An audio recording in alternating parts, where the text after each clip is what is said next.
Hi, this is Hannah Cruz at the Church Musician's Assistant.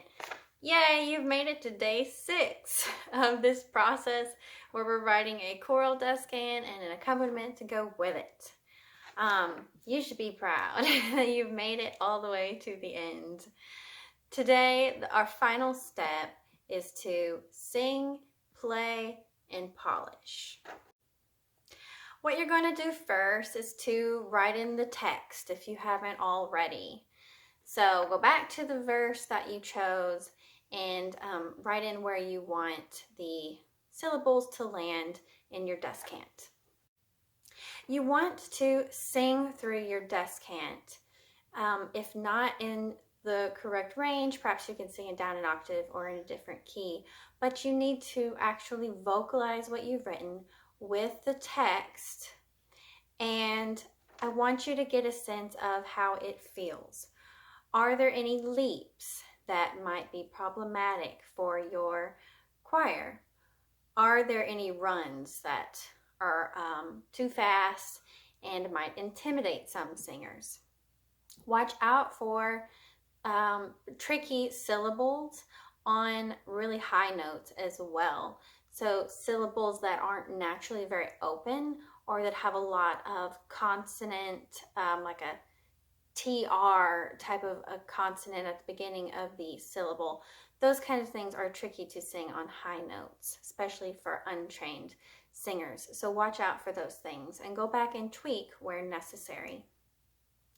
Now, after you sing and you tweak accordingly, you also want to play through the whole accompaniment that you've written.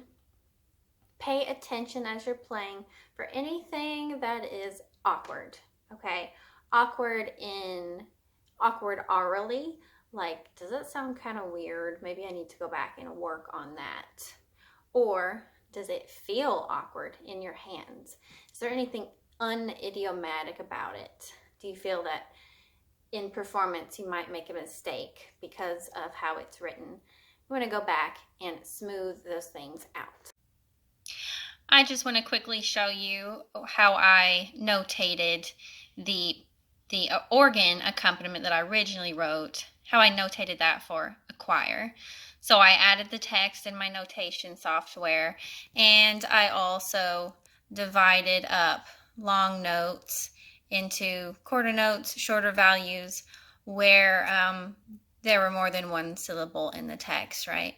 And then I also added slurs where they would have to sing more than one note on one syllable. So that's just common stuff you do when writing out things for choirs. Okay, so I'll let you see that real quick. And there's the end. Your final assignment today is to either take a picture of your handwritten arrangement and post it to the Hymn Arrangers Club on Facebook, or put it into a notation software of your choice. MuseScore is pretty simple and is free if you don't already have something. Check out MuseScore and post that to the Hymn Arrangers Club so that we can all share our accomplishments together. And I'm sure there'll be others in the group who will love what you've done and who will want to use it right away. If you have enjoyed this 6-day challenge and want to get into writing your own accompaniments, choral things, just getting better at creative hymn playing in general, I encourage you to go to the link that I'm posting in the comments below and pre-register for my course that's coming out in a couple weeks on creative hymn playing. It will be extensive and get into the nitty-gritty of how to play verses, how to do reharms, introductions. It's going to be good for organists, pianists, even choir directors. And if you pre-register before the launch date, you get a seriously reduced price for it. So I encourage you to do that, and I think you'll find it really beneficial.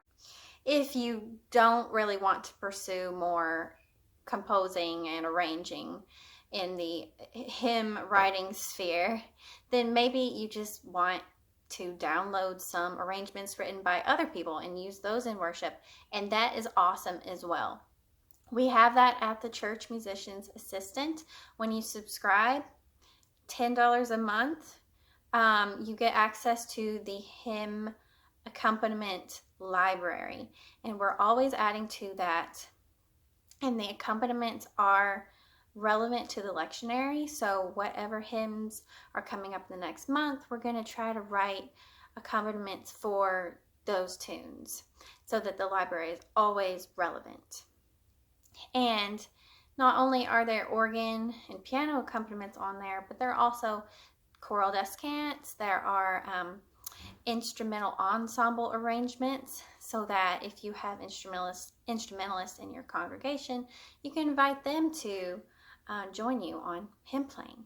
So there's a lot of options, and I will also link a link to that in the comments below so that you can subscribe for the hymn accompaniment library. Thank you for joining me on this 6-day challenge. I hope you've had a good time and you're proud of the outcome that the hymn arrangement that you wrote. I hope you're going to be able to use it with your choir, and that your choir and your congregation will be inspired by what you have created. So again, thank you so much. I'm Hannah Cruz at the Church Musicians Assistant. Keep doing what you do because it's super important, and I'm happy to have helped you on that journey. Till next time, bye.